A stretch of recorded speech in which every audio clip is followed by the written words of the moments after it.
رات کے 2:30 تھے۔ بارش زوروں پر تھی۔ بجل بار بار جا رہی تھی اور پورا شہر اندھیرے میں ڈوبا ہوا تھا۔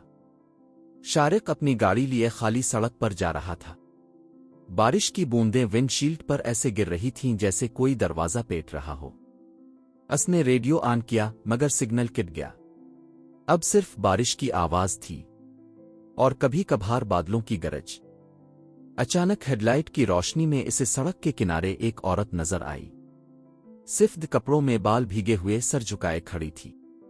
شارق نے گاڑی آہستہ کی۔ وہ رکا۔ بی کہیں جانا ہے؟ عورت نے آہستہ سر اٹھایا۔ ان کے اوہے میں ایک عجیب سی خالی چمک تھی۔ وہ پچھلی سیٹ پر بیٹھ گئی بغیر کچھ کہے۔ بارش تیز ہو گئی۔ گاڑ میں عجیب خاموشی چھا گئی۔ پچھلی سیٹ پر صرف پانی کے ٹپکنے کی آواز آ رہی تھی۔ شارق نے ریئر ویو مرر میں دیکھا۔ عورت چپ چاپ کھڑکی کے باہر دیکھ رہی تھی۔ اب کا گھر کس طرف ہے؟ آگے، وہ مدھم بولی۔ کتنا آگے؟ جہاں روشنی ختم ہو جائے۔ شارق کے دل میں ہلکا سا خوف جاگا۔ کیا مطلب؟ لیکن وہ خاموش رہی۔ 5 منٹ بعد سڑک ختم ہونے لگی۔ اس پاس اندھیرا، صرف بارش اور مٹی کی خوشبو۔ پیر عورت نے آہستہ کہا۔ یہیں روک دو۔ اس نے گاڑی روکی۔ یہ تو قبرستان ہے۔ ہاں، وہ مسکرائی۔ میرا گھر یہی ہے۔ شارق کے ہاتھ کانپ گئے۔ کیا؟ اس سے پہلے کہ وہ کچھ سمجھے، پچھلی سیٹ خالی تھی۔